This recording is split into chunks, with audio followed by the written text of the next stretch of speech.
I'm Zig Ziglar, and I'm in a studio sharing with you a couple of thoughts before we go to the live audience.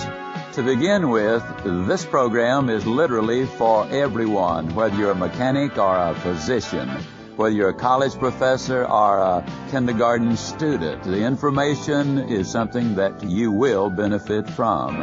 Let me say simply that this series is about hope. Alfred Adler said that hope is the foundational quality of all change. It's my conviction that encouragement is the fuel of that hope. And so this entire series is designed to encourage and inform. Now, with this in mind, I encourage you to let the entire family, and for that matter, the people you work with, listen to this regardless of their age and regardless of what they do. Countless adults have shared with me that these concepts have had a dramatic influence in their lives. One last thought before we go to the live audience. When this presentation is over and you hear the applause, don't turn it off, because after that I'm going to share with you one of the most encouraging stories that you will ever hear. It's about a person who had no reason to have hope, and then one day something happened. You will love it. Now, let's go to that live audience.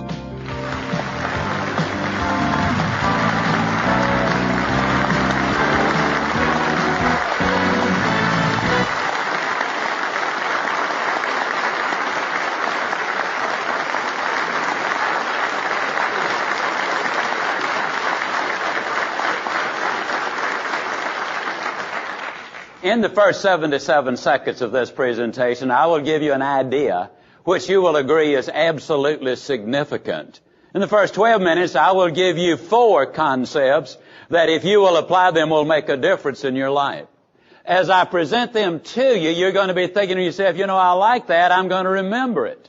But the reality is, when I finish this presentation, virtually none of you who are listening to this could give all 4 of them back to me.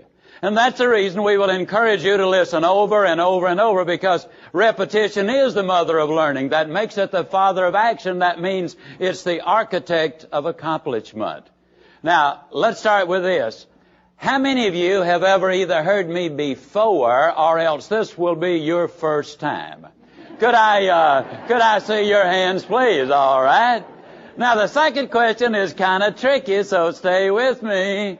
How many of you honestly and sincerely believe, as a matter of fact, you're totally convinced beyond any doubt, there's something you can specifically do in the next 2 weeks that would make your personal life, your family life, and your business life all worse? May I see your hands in the live audience, okay? You probably know the next question then. How many of you believe there's something you can specifically do that will make all of them better? Okay? Now, as you listen to this on tape, I hope you're responding to me as well. How many of you believe that the choice is yours? Can I see your hands? How many of you believe that every choice has an end result? May I see your hand? How many of you believe making the right choices is your responsibility? All right. Now, in these seconds that we've been talking, and it's actually a little less than 77 seconds, here's what you have said, whether you realize it or not. You have just said that regardless of how good or bad my past has been, regardless of how good or bad my present is, there's something I can specifically do now that will make my future either better or worse, and the choice is mine. Now, folks, that's profound. I'll always tell you when I've said something profound. And the reason I do is I found out a few years ago that an incredibly high percentage of my audiences do not recognize my profound statements when I make them unless I tell them this is profound. Now, this is going to involve a lot of communications. We had a lady right here in Dallas went down to see her attorney about a divorce. And the lawyer said, "What's the problem?" And she started rambling. He said, "No," said, "be specific." And she said, "Like how?" And he said, "Well, do you have any grounds?" She said, "Oh, yes." Said, "As a matter of fact, we got about 40 acres right out here on the north end of town." He said, "No, that's not what I'm talking about." Said, "Do you have a grudge?" She said, "No, but we've got a really neat little carport there right on the side of the house." And he said, "Woman, we need to make this personal." She said, "Like how?" And he said, "Well, does that man ever beat you up?" She said, "Oh, no." Said, "I'm up every day at least an hour, hour and a half, 2 hours before he even turns over." And he said, well, do you accept any responsibility for the difficulty? And she said, like how? And he said, well, for example, do you ever wake up grouchy? She said, oh, no. Said, I just let him get up on his own, whenever he will. And he said, well, why do you want to divorce the man? And she said, well, the guy just can't communicate. Now, we're going to try to make the communication such that as you listen to this tape, you will have no difficulty understanding exactly what I am talking about. Everything is choice. For example, for 24 years of my adult life, by choice, I weighed well over 200 pounds. Now, the reason I say by choice is simply because I have never accidentally eaten anything. Always a choice. Now, if I choose to eat too much, then I have chosen to weigh too much. You are where you are in many ways because of a series of choices that you have made. Now, I'm the 10th of 12 children. I asked my mom one time, I said, Mom, why so many? And she said, well, son, where do you think I should have stopped? Well, it's for sure I didn't think after number 9. Now, you can absolutely count on that. Let me say something that I think is very important. A few minutes ago, you made the observation that the responsibility was yours to make the right choices. Now, responsibility carries a lot of weight in life. Barbara Tuchman, 2-time Pulitzer Prize winner, said the number one need we have in our society today are people who will accept responsibility. And that is so tremendously true. Most people that I speak to think I'm in my early 30s, but actually I'm 68. Now, what that means is I was raised during the Depression. My dad died when I was 5 years old. There were 6 of us too young to work. Small Mississippi town, Yazoo City. We don't even have a village drunk. We share with a little community, next to us. But it's exciting. About once a month the train comes through town. And I know that doesn't sound like excitement until I explain we don't have tracks there. And then that, that puts it in a different category. It really does. We used to hang a mirror at the end of Main Street, make the town look bigger. Well, anyhow, small Mississippi town. Now, let me say something here. I can tease about my hometown for one very good reason. It's an amazing little town. Former President of the American Medical Association is from Yazoo City. Former President of the American Bar Association from Yazoo City. Former President of the Southern Baptist Convention from Yazoo City. The former editor of Harper's Magazine is from Yazoo City. Former Secretary of Agriculture is from Yazoo City. Chairman of the Republican Party is from Yazoo City. Jerry Clowers is from Yazoo City. Now, I have no idea what happened to the other 3. But, I can tease about my hometown because it has been so productive, and we're going to be using humor throughout because, you see, people learn faster, they learn more, and they remember longer. But the major point I'm making there is we can tease about that little town because of its productivity. People who are confident and productive, they don't mind you kidding them along. Good, clean kidding and humor, I think, very definitely has a place. Now, I don't need to tell you that as a 10th of 12 children, 6 of them being too young to work, heart of the Depression, small Mississippi town, we had a tough time financially in the Depression. Other families had it tough too. But I'm so grateful that for whatever reason, I did not choose to notice what we did not have. What I did notice is what a lot of people did have in that little town. See, even in those times, I noticed some people wore nice clothes. They drove nice cars. They lived in nice houses. They took nice trips. They even had dinner out. Some of them even played golf at the country club.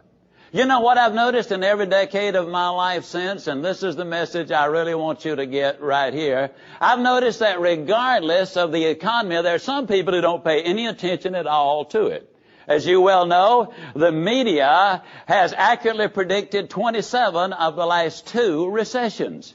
Now, there are some people who just don't pay any attention to what other people are doing. For example, I've noticed without exception that in some instances, many instances, when the economy is absolutely magnificent, there are a bunch of folks going broke. I have noticed that in some instances where the economy is absolutely horrible, there are a bunch of folks getting rich. How many of you have noticed exactly the same thing? Now, this is major point number 2. Major point number 1 is you do have a choice. You can do something now about your life, making it either better or worse, and the choice is here. Number 2 is this.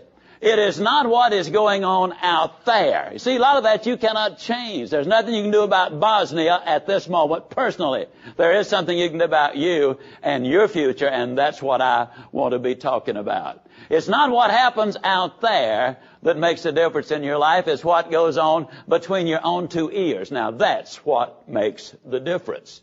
Neil Rudenstein is the president of Harvard University, and this is point number 3. His mother is a part-time waitress. His father is a prison guard. See, it's not who your mama and your daddy might have been. It's not what they have done. The question is, what kind of legacy will you leave to your children and your grandchildren? It is what you do. Now, a lot of times we encounter people who have a pity party on a regular basis. They have what we call the plum disease, P-L-O-M. That's poor little old me. And the problem basically with pity parties when they have them is that very few people come, and those who do don't bring presents. Now, let me point out, they did a study of 300 world-class leaders. Now, I'm talking about Roosevelt and Churchill. I'm talking about Martin Luther King and Mahatma Gandhi. I'm talking about Clara Barton and Helen Keller and Mother Teresa, world-class leaders, 300 of them. 75% of them were either raised in poverty, or had been abused as children, or else had some serious physical impairment. But you see, point number 4, they understood it's not what happens to you, it's how you handle what happens to you that is going to make the difference. I think, for example, of the Edsel automobile, which many people recognize as being by far the most profitable motor car that Ford ever built. Now, I know what you listening to this tape are thinking right now. You're thinking to yourself, Ziglar, that sucker was a dog. Well, it cost them a whole lot of money. They stopped production. What do you mean it was the most profitable one? Remember I said a moment ago, it's not what happens to you, it's how you handle it. You see, out of the Edsel came the Mustang. Out of the Mustang came the Taurus. They took the mistake, learned from it, capitalized on it, and look at what happens as a result. It's not what happens to you, it's how you handle it. John Foppe was recognized 2 years ago as one of the top 10 young Americans by the United States Junior Chamber of Commerce.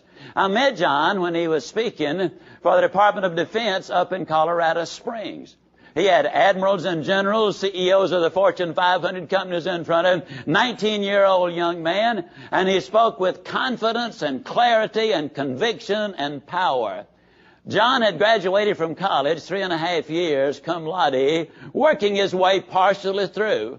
You ought to see John drive a car and scramble eggs and go skiing and paint portraits and do those sort of things. You ought to watch him just eat. You see, John Foppe was born without any arms. But as John said to me one day, he said, Zig, if I had the longest, strongest arms ever put on a human being, he said, there'd still be only so high I could reach, only so much weight I could lift. I don't care how long and tall and strong and big your arms might be. They have a limit. But, Zig, I face more situation every day where I have to use my creative imagination than the average person does in a month's time. And there's no limit to what we can do internally. Now, this message basically is the power of hope. Because if there's hope in the future, there is literally power in the present. My objective in these recordings is basically to share with you how you can get more of the things that money will buy and all of the things that money won't buy. Money is important. There are some people, who literally are struggling for survival. Part of our objective is to help those people, and all of us, at least in one or two instances in our life, have been in that situation where if we had a flat tire, it was a financial disaster. If we spilled something on a dress or tore a suit or something, it really represented difficulty. We would run out of gas on the highway. I mean, these people are struggling for survival. We want to share with you as we go along how to move from survival to stability. And then how do you move from stability to success? And then how do you move from success to significance? Money's important. Now, don't misunderstand. It's not everything, but it rates reasonably close to oxygen. I mean, it's got to be in the picture. Now, anybody that says they're not interested in money going to lie about other things, too. A lot of people just don't have any concepts about money. They talk about cold, hard cash, which is silly. It's neither cold nor hard. It's soft and warm. It feels good. Feel it. That's long enough. All right, now, the nice thing about money is it's so beautifully colored. I mean, listen, ladies, this will go with anything you've got. I mean, you don't have to worry about color coordination, yeah? I got to confess, I like the things that money buys. I like to wear nice clothes. I like to drive a nice car. I like to live in a nice house. I like to take nice trips. I like to take my wife out to nice restaurants and all that. I like all of those things, and all of them cost money. But I love the things money won't buy. See, money bought me a nice house. It'll never buy me a home. Money will buy me a bed. Won't buy me a good night's sleep. Money will buy me a companion. Won't buy me a friend. Money will buy me a good time, but it won't buy peace of mind. All of those things are available. Now, I'll never tell you it's easy, but they are available. I want to share with you in this series, how do you achieve employment security in a world where job security no longer exists? And I think everybody would recognize that. And we're going to look at that very carefully. How do you live well? And how do you finish well? I think it's very important we understand that. How do you develop the qualities that are necessary to accomplish all of these things? And do I have what it takes? I'm going to be giving you an awful lot of stories, examples, and illustrations.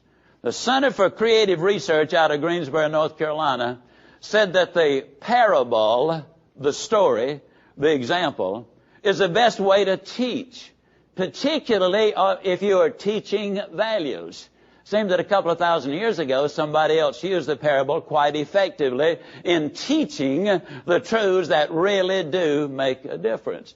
When I think of the thought that might go through your mind as you sit there in your car maybe listening to this, wondering, well, Zig said some pretty significant things there about, what is available. I wonder, poor little me, plum disease in full force. Can I accomplish those things? Well, let me tell you about Vince Robert, and you kind of think along with me and see how you compare to Vince. He's 37 years old. Now, how old are you? Had a 5th grade education. How much education do you have? He drove a taxi. What do you do? Now, the question is, where do you think Vince Robert was going to end up in the minds of a lot of people? I know many would say, well, there's a perfect candidate for governmental assistance before he passes on. But one day when Vince was waiting on a fare at the airport or downtown in front of a hotel, lightning struck. I don't know what happened. But he bought a book. It was a dictionary, a 15-pound Webster's dictionary. Isn't it? How many of you know why Webster wrote the dictionary? His wife kept asking him, now, what does that mean? Well, anyhow, I'm sure glad y'all are in such a good frame of mind. Laughter is good for you. And gets those endorphins and the dopamine and norepinephrine hopping around in there, And interestingly enough, it also is economical to laugh. There's new scientific evidence that's been validated in the American Medical Association journal, which proves beyond any doubt that if you have a tendency to laugh and refrain from doing it, the laughter reverses itself, comes back inside, and spreads your hips. So so we encourage you, go ahead and really laugh and enjoy yourself because, as you well know, obesity is widespread. Now, Vince Robert put that dictionary on the front seat of his automobile. And starting on word 1, page 1, he started learning those words. By the time he had barely gotten into the dictionary, maybe an eighth of an inch thick, all of a sudden he starts understanding things he's only been hearing. Understanding things he's only been reading. Now this is validated by Georgetown Medical School, which said in their studies that in 100% of the cases, no exception, that when your vocabulary increases, your IQ goes up. Every single case. You can build a magnificent vocabulary and not invest any time at all. None. All you got to do is get your dictionary, put it in the bathroom. Now, when you analyze what I just said, it really will take you no time at all. That IQ goes up. Now let me tell you what happened to Vince Robert. As he started hearing things and listening to things, he started understanding them. He started investing in the stock market, took every dime he could spare. He ended up buying the 19-car cab company. He kept investing. Today he's a wealthy man, travels Canada, telling people how he did it. You know what I believe with all my heart? There'll be tens of thousands of Vince Robertses who will listen to what I just said and say, if that guy can do it, I can do it too. That's what this is all about. I want to share with you a basic concept which you will hear me repeat over and over. Namely, that failure is an event. It's not a person. Yesterday really did end last night. Today really is a brand new day. And it gives us another choice today to do with it whatever it is that we wish to do. One of the things that I'm going to be covering in this series is how do you get along with other people? How do you get along with that bloodsucker of a boss who wants to squeeze every ounce of blood out of you and only pays you minimum wage because it's the law? How do you get along with that lazy, irresponsible employee who wants all the benefits and do none of the work, who thinks they ought to show up when they want to, where they want to, how they want to, and do what they want to? How do you get along with that person? How do you get along with that man I'm married to that no human being alive could ever tolerate? How do you get along with that woman? I don't know how anybody can. How do you handle that irresponsible, lazy teenager? How do you get along with all of these people? Well, we're going to look at how you do all of those things. How many of you would agree in this live audience that that's going to be extremely valuable information to you? Because you know some people like I have just described, okay? Let me tell you, how do you handle a job you hate? Now, I know you love your job as you listen to this, but there are a lot of people who have jobs that they're just not very excited about. They kind of hate them. I was going through the airport out at DFW, through the security bit, and this young man was there, and I always said, "Thank you very much. How you doing?" He said, "Just awful. I hate this job." And I smiled at him and I said, "Well, that's interesting. I'm certain that there are literally thousands of people in Dallas, Texas alone who would love to have this job that you absolutely hate." The young man did a quick double take and he said, "I never thought about that." I said, "Well, don't you really think you ought to think about it just for a moment? How do you learn to love a job that you hate? And if you can't learn to love it, how do you get to be productive?" Let me tell you a story. It's about a guy named Richard Oates. Now, Richard Oates was a superintendent with one of the nation's largest home builders. For 5 years, he worked with them. Last 3 years, he was under such intense pressure that he told me less than a week ago, he said, "I hated Sundays." And I said, "Well, why on earth did you hate Sundays?"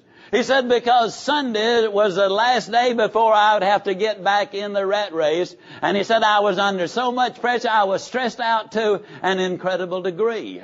Well, let me tell you the rest of that story.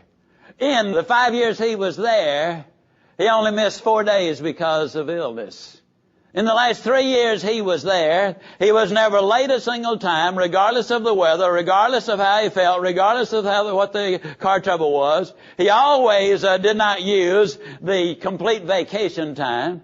The last year he was there, he was recognized as one of their top superintendents, would undoubtedly have gotten the award as being the best, But he had in the meantime accepted a better position, and they just generally don't give those awards to people when they have left the company they're with. Perhaps the most amazing thing, though, is that the thing that was so amazing to me, although he had 400 home units that he was in charge of, 15 to 20 homes going up at all times, in the last 10 months he built and closed 83 homes without missing a single move-in date. Now, that is absolutely unbelievable. I asked him, I said, well, how'd you do it? He said, well, first of all, there's a question of survival. I do have responsibilities. I just love to eat. I have responsibility to my wife. I have other responsibilities. I had a responsibility to my company. I'm known as a company man. My responsibility was to give them the very best that I had, regardless of how I might be feeling at the moment. Now, folks, that's what we call character. Character is the ability to carry out a good resolution long after the excitement of the moment has passed. That is accepting responsibility. He said not only that, but he said, I had a mentor, Stan Sermonak, who had really taken me under his wing, had made it possible for me to get this particular job, had been my mentor and encourager. I did not want to let him down. Now, what is all of that saying, folks? There are some absolutes in life. We talk about relative this and relative that. Relative as far as I'm concerned are brothers and sisters and in-laws and that sort of thing. But there are values that are not relative. For example, suppose we were to take the laws and say, well, we got about 2,000 on the book. I believe in, let's see, this one, that. But I don't like that one at all. I'm going to take that one out of there. We would be in chaos, would we not? It would be anarchy. Now, the thing I guess I like best of all about Richard Oates, and I recognize that this is going to sound a little self-serving, he just happens to have married one of the most beautiful girls I've ever seen in my life, my daughter. Now, that means very simply that he's my son-in-law, but the story is that today he's our vice president in charge of marketing and product development, applying the same energy, the same commitment. You see, he took a job he did not like, gave it his absolute best, learned the skills, the commitment, the responsibility to move into a better job. Don't like your job? Give it your best shot. That's the way you get the better job. Let me give you the second illustration. Several years ago, my executive assistant, Laurie Majors, received a telephone call from a lady in Birmingham, Alabama. Now, Laurie is quite a story. She's been with me 18 years. She finished the 10th grade. 2 years ago, we evaluated our key employees. Laurie graded out at slightly above the master's degree level. Let me tell you something. You can finish school. You can even make it easy. You never finish your education. And it is seldom easy. She simply keeps on learning, keeps on growing. And you, by virtue of the fact that you have invested in this set of tapes, taken your money, now taken your time, means that you're investing in yourself, in your future, and I commend you for that. Laurie got this phone call from this lady in Birmingham, Alabama. After the phone call, she said to me, Zig, the lady thinks she's got an incredible problem. I think that you could probably solve it in 5 minutes if you can meet with her when you get to Birmingham. I said, well, Laurie, I'll get there early, invite the lady to come backstage, we'll have a little chat. When the lady came backstage, and incidentally, I don't do counseling. I'm not trained for it. I don't have the time for it. My natural inclination is to believe everything the last person I talk to tells me, and that doesn't make really for professional counseling, But if somebody says, I got a problem, if I got 5 minutes, I'll give it my best shot. That's all I can do. Well, when the lady spotted me, she came walking across the stage, and I have never seen such anger in my life. I mean, the stage was rattling. Now, I'm not going to say she was overweight, but she's about 5.5 inches too short. When she saw me, she almost literally started crying. Oh, I'm so glad to see you. I got this terrible job. I just hate it. I want out of it. Can you help me? She's the kind of lady that could brighten up a whole room by leaving it, if you know what I mean. Now, in my own mind, I could well imagine this lady thinking that I was going to verbally put my arm around her and say, yes, my dear, life is tough. but you gotta hang in there, and by and by things will work out okay. I could have done that, but if I had, I would have betrayed everything in which I believe. If somebody says help, I believe I'm supposed to help. Now, as I said, I don't do any counseling, but I'm so fortunate I have access to some of the really outstanding minds in this country. I check things out psychologically, physiologically, and theologically before I record it, write it, or verbalize it, and have strong endorsements from all three disciplines. There's one thing I do know about counseling, and that is that most people who come to you with a problem do not want a solution to the problem. What they want to do is they want to tell you about it, you about it, you about it, you about it, you about it, you about it. And if you foul up the deal and solve the problem, then they can't tell you again, you again, you again, and you again. They want to talk about the problem. They do not want to solve the problem. I had very few minutes. I knew I had to get her attention, so I said, yes, and you know, ma'am, the sad thing is, I believe your situation is about to get a whole lot worse. Had I hit her in the face with a bucket of ice water, I could not have stunned her more. She said, what do you mean? I said, I believe that your company is going to fire you. Fire me? Why on earth would they fire me? You know, isn't it the truth that people who are the problem never recognize they are the problem? They're in complete denial. They think denial is just a river in Egypt. I mean, they are, you know, they're just not with it. You know, no snowflake ever blames itself for the blizzard. No raindrop ever blames itself for the flood, but each plays a part. Every person in life either builds or tears down. Why would they fire me? I said, ma'am, I don't believe there's a company in America big enough to sustain this much poison in one small spot. And all of a sudden, the job she hated everything about, all of a sudden takes on a little different hue and value. She said, well, what am I going to do? I said, do you really want to know? She said, yeah, that's the reason I came to you for help, but you sure haven't been much help so far. And I said, well, ma'am, I got an idea. I believe it'll work. And if you will do it, I know it will work. She said, well, tell me about it. I said, when you get home tonight, I want you to get a sheet of paper out. And I want you to make a list of all of the things you do like about your company and the people down there. She interrupted me. She said, that'll be easy. I don't like nothing about that company. Don't like nothing about those people down there. And I said, well, let me ask you a question. Do they pay you for working there? Well, she said, of course they pay me for working there. I said, you don't like to be paid for working. Well, she said, I certainly do. I said, then you like to be paid. She said, of course. I said, well, that's one thing you like about your job. She said, why, certainly. I said, a minute ago you said that there wasn't nothing you liked about the job. Well, I didn't know you was talking about that. I said, well, don't you think money's important? She said, yeah. I said, okay, let me ask you the second question. Do they pay you above average, below average, or about average for what you do? Well, she said, I got to confess, they pay me above average. I said, and don't you like to be paid above average? Well, she said, certainly I do. I said, I'll tell you what I want you to do. I want you to get that sheet of paper out right now. We're going to make a list of all of the things that you do like about your job. Well, she just sat there. I said, no, go ahead, get paper out. We'll make a list right now. She just sat there. I said, ma'am, let me tell you what my experience in life has been. People that won't take step one never take step two. Now, if you're unwilling to get involved in solving your own problem, we might as well terminate the interview.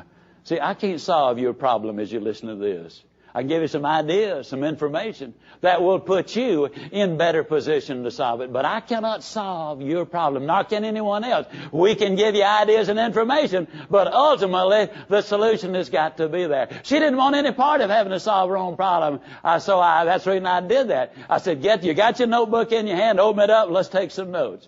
With anger, she opened the book. She said, now, what'd you say the first thing I liked about my job was? I said, they pay you for working there. Write it down. I like my job. By the time we got through, this was about 15 years ago, by the time we got through, there were 22 things she liked about her job. She had 3 weeks vacation with pay. She had hospitalization insurance, health insurance. She was on a profit-sharing plan, had a great retirement plan. She was on a bonus program. She was in on executive decisions. She lived less than 15 minutes from her office, had her own private 22 things. I said, now, ma'am, when you get home tonight, I want you to get this list out. I want you to change it from I like my job because to I love my job. I want you to get in front of the mirror and I want you to look yourself right in the eye and say, I love my job, and do it with enthusiasm. I said, you'll sleep better tonight. When you get up tomorrow morning, get back in front of the mirror before you go to work and look yourself right in the eye and say exactly the same thing, and take the list with you. Because in 24 hours you will have moved from being a fault finder to a good finder. You know, a lot of people look for fault, try to find fault like there's a reward for it. I said, you will begin to look for something good, and you'll be amazed at how much that list is going to grow. Do this every morning, every night for the next 30 days. 6 weeks later, I was back over there conducting a sales seminar. And in the meantime, she had gotten our set of tapes, and she had learned that everybody's in sales. See, the sales department is not our whole company, but our whole company is our sales department. Everybody's in sales. And so when I got there for the sales seminar, there she sat right on the front row, grinning so wide she could have eaten a banana sideways. I mean, she was really excited. And I said, well, how you doing? She grinned even more broadly, and she said, I'm doing wonderfully well, Mr. Ziglar. You cannot believe how much those people down there have changed.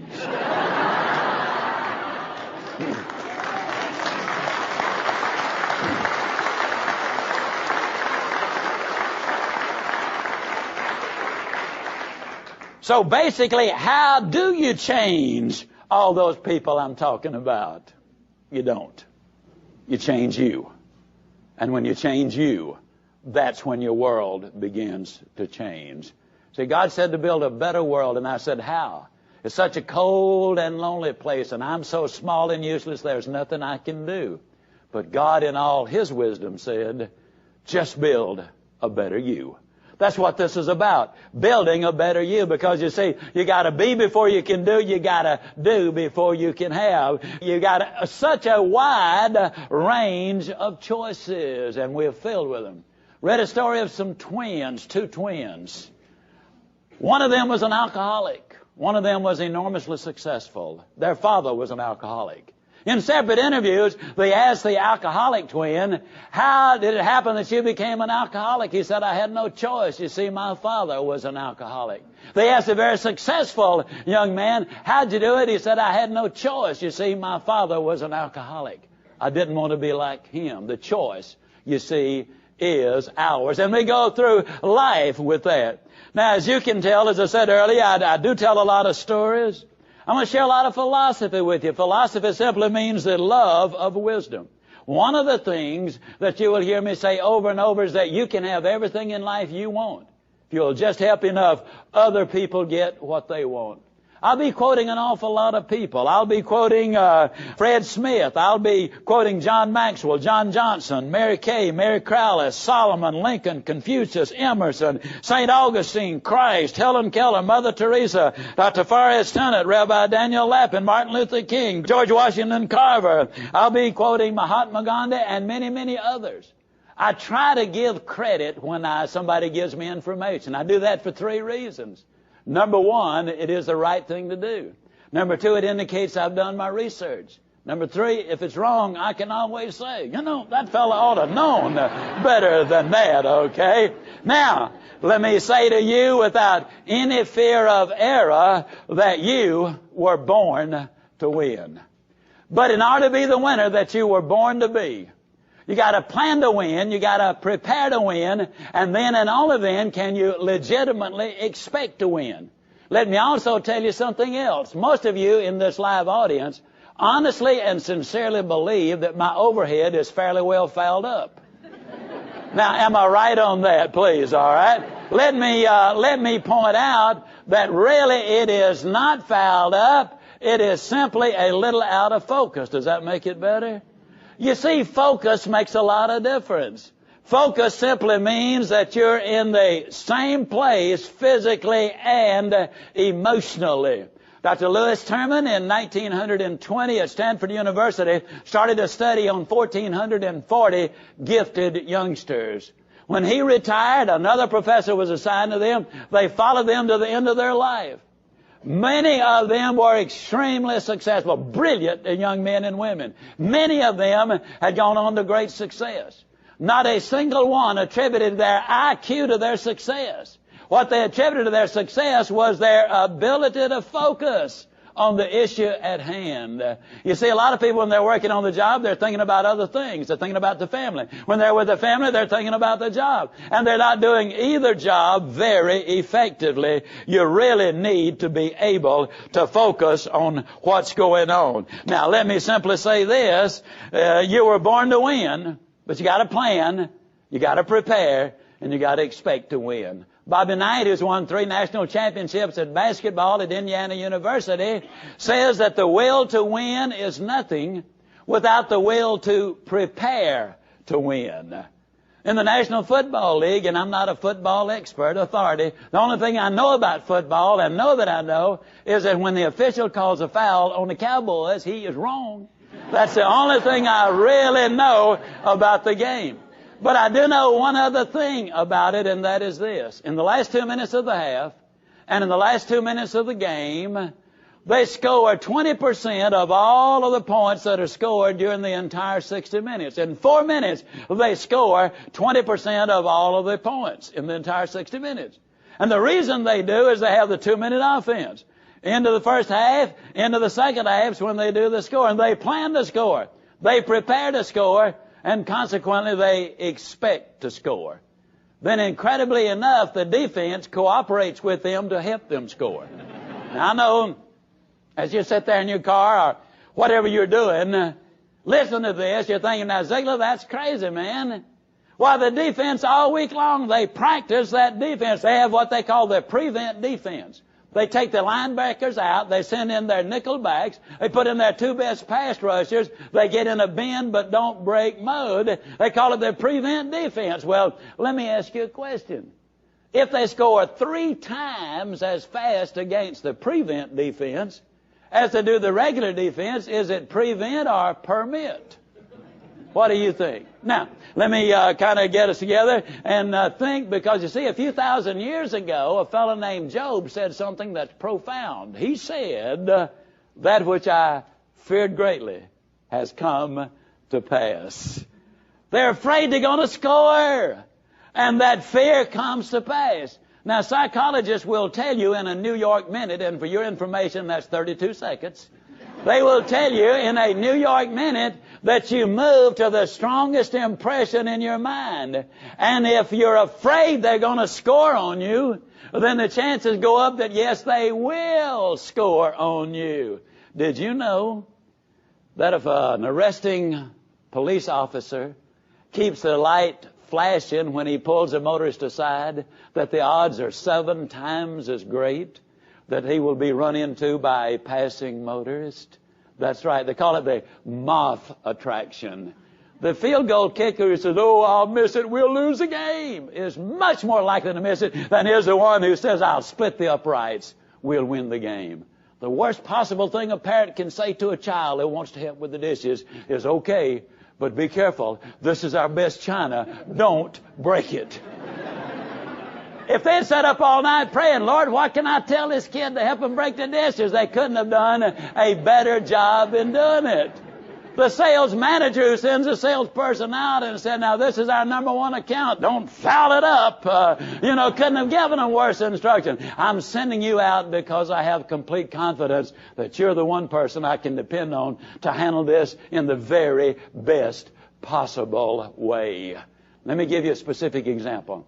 How many of you remember the tragedy that took place in San Francisco in 1982 when the San Francisco 49ers beat the Dallas Cowboys in the FC Championship game? Now, I know a lot of you folks listening to this not going to think it was a tragedy, but believe me, it was. You remember what happened. Dallas had just gone ahead. They had scored a touchdown. Now they kick off. 2 minutes to play. Montana leads the 49ers all the way down the field. We've got our prevent defense in there. And you know what the play was? He sends Dwight Clark into the end zone. He throws him the pass. Clark doesn't realize he's trying to throw the ball out of the stadium. He jumps 28 feet straight up in the air. makes the catch. The 49ers win the game. Now, when the Cowboys got back the next day, Tex Schramm, who was the president of the Cowboys at that time, was being interviewed by the media. And they asked him, Tex, what happened? And he gave us a lesson in life with his answer. He said the Dallas Cowboys went out there determined not to lose the game. The San Francisco 49ers went out there determined to win the game. See, in this series, I want you thinking, how do I win the game? What I know about football, I'm not a football coach, but I am a verbal coach. I wouldn't send nickelbacks out there to defend for my team. How much value, if somebody said, I'm going to send my nickel employee out to help you. I mean, I got a service person, you know. Hey, would that really turn to light your fire? Or would you think, boy, you know, I'll be at least a dime. Well, anyhow, what I would do is I would send the Bruise Brothers out there. I would send the takeover guys. I would send the control team out there. I would send the intimidators out there. I would send somebody out determined not only to keep them from scoring, but to take that ball away and us score ourselves. Yes, I believe that you were designed for accomplishment. I believe you're engineered for success. I believe you're endowed with the seeds of greatness. You were born to win. But you got to have a plan if you are going to win. Now, what is winning? Well, the reality is that all of us want basically the same thing. And I'll be talking about this a whole lot. Everybody wants to be happy. I've never yet met anybody who said, no, I want to be miserable. Everybody wants to be healthy. Everybody wants to be at least reasonably prosperous. And I know many of you want to be unreasonably prosperous. That's okay. I've had money and I haven't had it, and I'm here to tell you, it's better to have it, folks. There's just, no question about it. Now, a lot of times, some of my Bible-reading friends will misquote the Bible and say, well, the Bible says that money is the root of all evil, and obviously it doesn't. He said the love of money is the root of all evil. Christ himself, 2/3 of the parables he taught, had to do with our physical and financial well-being. 2/3 of the success stories there had to do with that subject. There's a lot more talk about success in the Bible than there is heaven.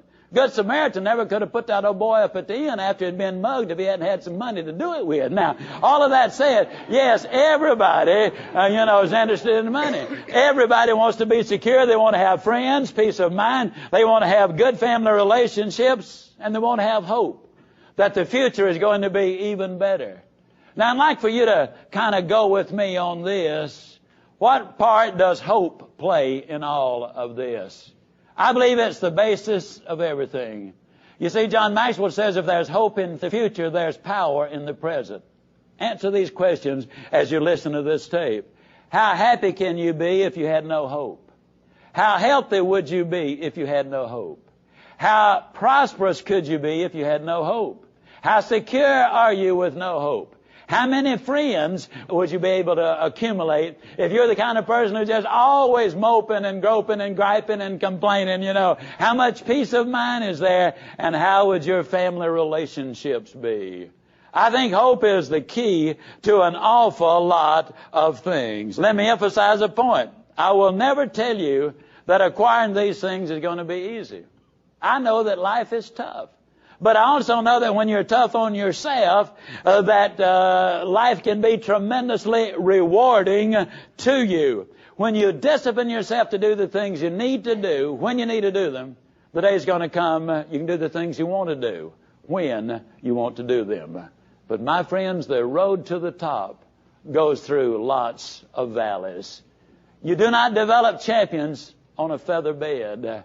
There's got to be those trials and difficulties in order for you to develop the muscles and the qualities that's going to make such a difference in your life. Some of the things I will be saying over and over is you do have to be before you can do. You got to do before you can have.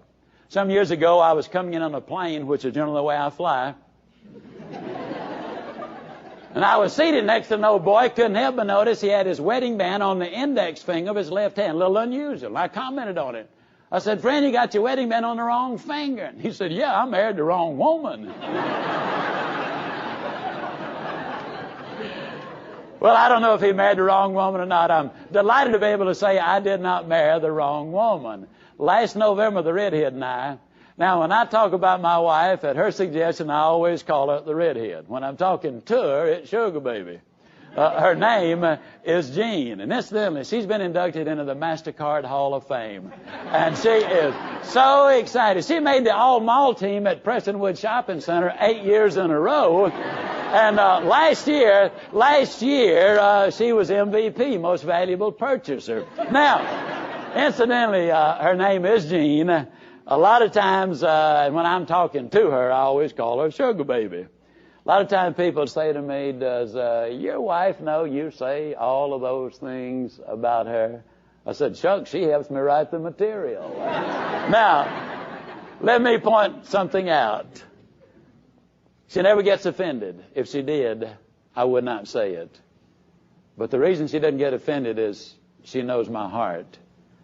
You see, we'd been married over 27 years before I was ever able to give her even financial stability, much less financial security. And yet during all of those years, not once do I ever remember her saying, honey, if we just had more money, here's what we could do.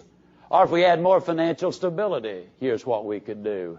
See, there was one 5-year stretch when I was in 17 different deals, and that's all they were, just deals. But during all those years, she would always say, honey, tomorrow's going to be better. You can do it. Then the two things that meant the most to me, I love you and I believe in you.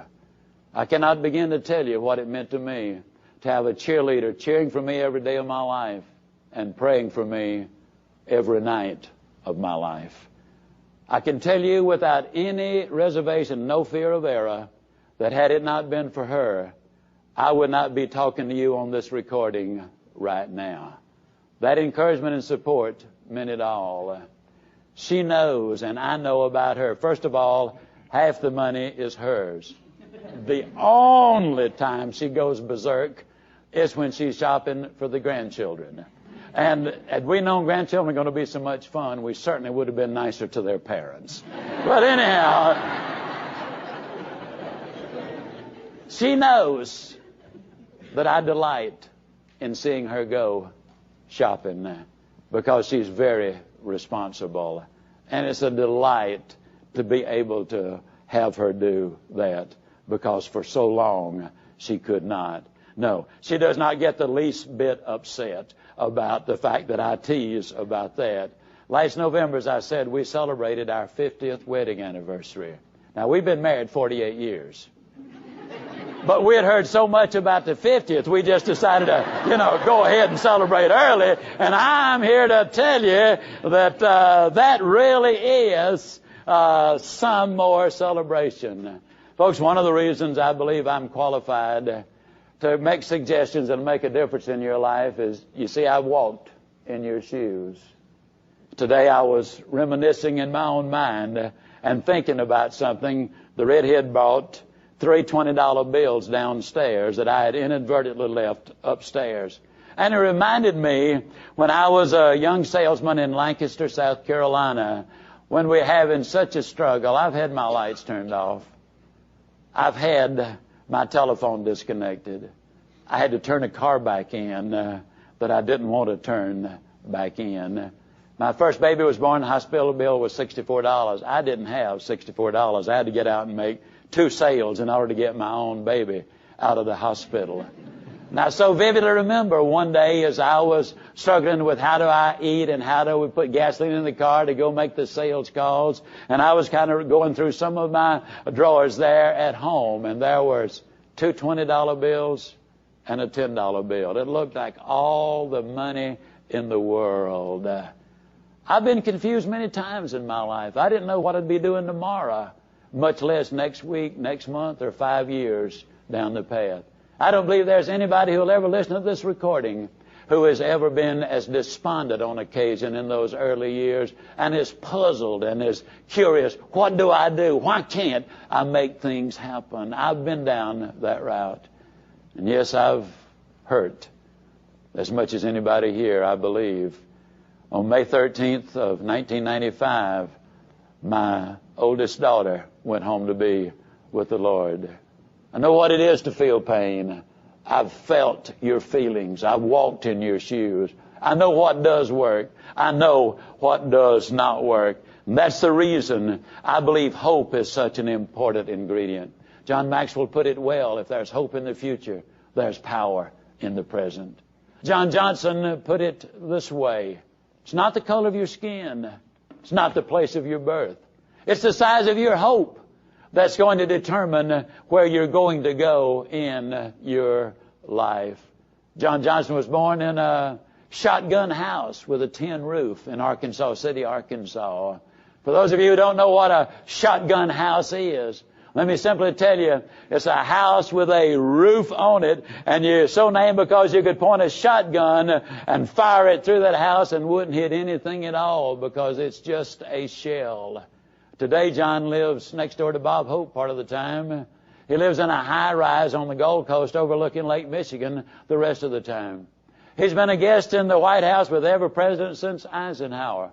One of the 400 wealthiest people in America. Owns his own insurance company, own cosmetic company, Ebony magazine. And when he says, it's not the place of your birth or the color of your skin, it's the size of the hope, I take him very seriously because I do believe he knows what he is talking about. How do you get all of the things? What's involved? If an individual really wants to be happy and healthy and prosperous and secure and have friends, peace of mind, good family relationships, and hope, let me tell you that you got to deal with all facets of life. And that's what we'll be doing in this series. You got to deal with your personal life, your family life, and your career. You cannot separate them. The January 8th, 1990 issue of USA Today said the number one cause of a productivity decline in America today is marital difficulty at home. You can't have a knockdown, drag out at home and go to the job and be as productive as you otherwise would be. You cannot get fired or chewed out by the boss on the job and go home with the same attitude as you'd have if you had just been given a significant raise or recognition. You cannot separate all of these things. I will attempt throughout this series to make one thing crystal clear, and that's this. If you go for quality of life first, invariably standard of living goes up. But if you just go for standard of living, there's no assurance that quality of life is going to go up. We will deal with all three of these. The principle we're going to be teaching through this series are the principle that made our country great. Did you ever wonder why it is that in 1776, 3 million Americans produced Washington and Hamilton and Jefferson and Madison and Monroe and Franklin and Washington and the whole bit? And why it is in 1995, 265 million Americans produced? I'll let you fill in the blanks as you sit there listening to this. I don't believe you can name one person with the statue of the individuals I have just named. Let me ask you, could it be what they were taught? As you reflect on it, do you believe that what you teach has anything to do with what you believe? And what you believe has anything to do with what you do? And what you do has anything to do with what you have? Well, let me tell you what they were taught. According to the Thomas Jefferson Research Institute, in the 1770s, over 90% of all of the educational thrust was of a moral, ethical, faith basis. Solid foundation stuff. That's the reason we produced all of the people we did in that period of our history. So many times people think, well, I'm just and then they say an accountant or a bookkeeper or a salesperson or a household executive or a doctor or a lawyer or whatever. What can I do? Let me read something to you which I think has genuine significance. Now, I proceed by saying, again, yes, you were designed for accomplishment. You're engineered for success. You're endowed with the seeds of greatness. You're fearfully and wonderfully made. You literally were born to win, but it takes a plan. As I conclude this first recording, I'm going to do so with a story. When I was writing my book, Over the Top, and if you did not get your book, with a set of tapes. If you do not have a copy of it, I encourage you to pick up a copy of Over the Top. Now, much of the information is in these tapes. But you see, when you listen to something, that appeals to you emotionally. When you read it, that appeals to you logically. If you read it and hear it, then you're far more inclined to take action on it. So I encourage you to pick up a copy. I'd finished the book. My daughter, who happens to be in our live audience this evening, was the editor. And we had more fun writing that book together. She's the best editor by far I have ever had. We completed the manuscript. We sent it to the publisher, and he promptly packed it up and sent it back and said, how can you tell people how to go over the top when you haven't identified what the top is? I thought to myself, well, that's be a snap. I worked for 2 solid months. I would write, and no, that's not it. I'd write some more. No, that's not it. I'd try again. I'd get out and take those long walks, and nothing was happening. I mean, I didn't have a clue. Then one day, the redhead and I were in Shreveport, Louisiana. We were there visiting her sister, who's in a nursing home. She has MS. Many of the people in that home are beyond human help. When we walk in there, I'm a solution-oriented guy. Somebody says, here's a problem. I say, step number 1 is this, step number 2 is this, step number 3 is that. Some of those people, unfortunately, are beyond that human help I spoke of. The redhead is not burdened with the belief that she's got to solve people's problems. She just walks in and grabs them and starts hugging and starts telling them how pretty they are, how much she loves them, how glad she is to see them. And they gather around her like bees at a hive. They really are there. And on that particular day, I watched it, and I couldn't handle it. I walked out. As I walked out, I was praying. I said, Lord, give me that kind of heart. Make me have that kind of compassion for my fellow human being. Touch me so that I will have that kind of spirit. In a few minutes, I felt better. I walked back in. They were in the big meeting room. My wife and her sister were seated at the table. I walked in and sat down, and all of a sudden, it started to come. The only piece of paper I had was the back of the motel bill, which I had just paid. I took the sheet of paper out, the bill out, and I started writing. 90% of what this is what I wrote in a few minutes that I'd struggled with for 2 months. You're at the top when you clearly understand that failure is an event, not a person. That yesterday ended last night, and today is your brand new day. You've made friends with your past, are focused on the present, and optimistic about the future. You're at the top when you know that success, a win, doesn't make you, and failure, a loss, doesn't break you. When you're filled with faith, hope, and love, and live without anger, greed, guilt, envy, or thoughts of revenge. You're at the top when you're mature enough to delay gratification and shift your focus from your rights to your responsibilities. You're at the top when you know that failure to stand for what is morally right is the prelude to being the victim of what is criminally wrong. You're at the top when you're secure in who you are, so you are at peace with God and in fellowship with man. You're at the top when you've made friends of your adversaries and have gained the love and respect of those who know you best. When you understand that others can give you pleasure, but genuine happiness comes when you do things for others. You're at the top when you're pleasant to the grouch, courteous to the rude, and generous to the needy. You're at the top when you love the unlovable, give hope to the hopeless, friendship to the friendless, and encouragement to the discouraged.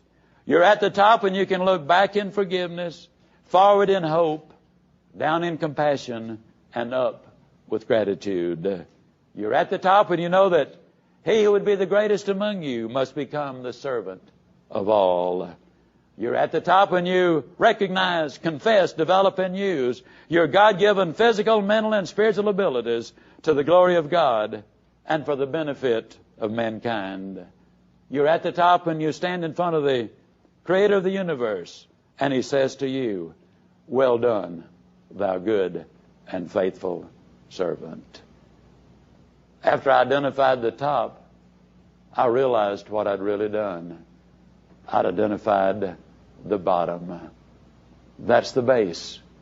That's the foundation upon which you can build any kind of career, whether it's in education, athletics, business, medicine, law, accounting, computers, or whatever. I believe these are principles that will make a difference.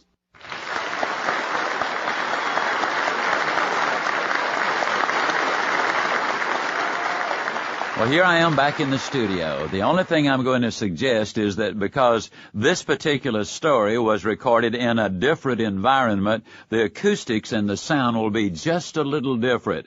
In no way should that distract from the message itself, and that's what I want you to hear. Now, let's go to another live audience. But what happens to people when they have no hope? I have a good friend. Her name is Pam Lantos. Pam was an overweight, depressed housewife. She had been under the care of a psychiatrist for 5 years, who assured her every time they got together that she would always need him because you are never going to get any better. I am your only hope. Bottom line is, she literally was sleeping from 12 to 18 hours every day. She only got up to prepare her children and husband breakfast, then she went back to bed. She got up then to prepare them dinner, and she went back to bed. That was her daily routine, and it had been going on for several years. And then one day she heard an advertisement on the radio, and the advertisement was about a health club, and it kind of piqued her interest. And as a matter of fact, for the first time in a long time, she caught just a glimmer of hope. As a story within a story. General Robinson Reisner is a friend of mine. He was a prisoner of war in the Hanoi Hilton for about 7 years. 5.5 years he was in solitary confinement in a minute, small cell. I guess that's the same thing, isn't it? Minute and small. Well, minute's even smaller than small. Well, anyhow, that little old bitty place that he was confined in. And the way he kept from literally losing his mind was that he would jog by the hour right there in place in his cell. And his cell on occasion was so depressing in there, he would take his underwear and stuff it in his mouth and scream at the top of his voice. He did not want the enemy to know that they were getting to him. And he said one day, in the depth of his despair, he was down on the floor in this little cinder block cell, and he started crawling around and putting his eye up against the wall, hoping he could see something on the outside. And there was a minute crack, and he saw a single leaf. And he told us in one of our classes here, our Born to Win seminar, he said, "You will never know what it meant to me to see a single green leaf after having seen no sign of life other than my tormentors all of these years." I don't know how the story impacts you, but that day I made a new resolution. And that was I'd be very careful about what I complained about and very sensitive to the things that I have to be grateful for. Pam Lantos that day, listening to the radio, caught somewhere just a glimpse, a glimmer of hope in what that commercial said. She decided to get up and go down to that club, and she watched the people there, and everybody was smiling, everybody was busy, everybody seemed to be in a good mood and having fun. She decided to join. Well, you see, that's step number one, and that's so important. We've all got to have that first step. My friend Joe Saba says, you don't have to be great to start, but you got to start to be great. And so Pam saw that. She had taken that first step. She joined the club. And when she started exercising, she started feeling so much better. As a matter of fact, she got a job selling the enrollments in that club and was very successful at it, but she was very spasmodic. She was up and down. She was on the roller coaster because you don't cure depression like that, just by a few exercises and a few weeks. And so her manager gave her a set of my tapes, which contains basic information I'll be sharing with you every week in these classes. And she started listening to those tapes, and that was the encouragement that she needed to fuel the hope. She stabilized her productivity, which consistently got better and better. And then she decided she wanted to sell radio advertising because she really loved radio. She applied for her favorite station. They weren't even interviewing anybody, wouldn't even talk to her. So all she did, because she had that hope, and if you've got hope, you'll take action, she just showed up at 8 o'clock when the manager got there and sat just outside of his office from 8 o'clock until 5 o'clock when he left. She did it 1 day, 2 days, 3 days, 4 days, and on the 4th day, the manager said, I believe this girl wants the job. He interviewed her, and bottom line is, she sold him, she got the job, and almost immediately she became number one in production, number one salesperson there. As a matter of fact, a few months later, she was outproducing the other 4 salespeople combined. And then she got a big break. She broke her leg. And it was a serious break. She was in a cast from her hip, literally, to her ankle. Doctor said it's going to be 10 months before you'll be able to go back to work. So 10 days later, she showed back up at the radio station on crutches, hobbling around, hired a driver to drive her around, but hey, it was so difficult getting in and out of cars, she knew she had to do something else. But now she's being fed with hope. She's seen what she's been able to do. She's seen the changes that have come through the inevitable question. What can I do now? People with hope get to be creative, you see. What can I do now that will enable me to remain or retain my productivity? I simply cannot fight this getting in and out of the car a dozen times a day, and sometimes the person I want to see is not even there. She started studying telephone selling and became so good at it, her productivity went up. Then the other salespeople came to her and said, tell us what you're doing. She started teaching them. Then the sales manager quit, and they petitioned management to pay him the sales manager, and they did. Now she really got busy, and production doubled and tripled. As a matter of fact, it was with Disney radio chain, and so they started taking her to other radio stations, and productivity went up in every case. She was invited to speak, and incidentally, after a few weeks of that, they made her the vice president in charge of sales. Now here's a lady 3.5 years early having a psychiatrist tell her she's never going to do anything because she's going to be depressed and in this condition all of her life. And now 3.5 years later, she's the vice president in charge of sales for Disney Radio. They invited her to speak at the National Radio Broadcasters Association, and she was so effective, 18 stations invited her to come do some training in their company. Today she's a published author, internationally known speaker. Started with hope. Please remember, the message you just heard is copyrighted material, and reproduction in any form is prohibited by law and prevented by your integrity.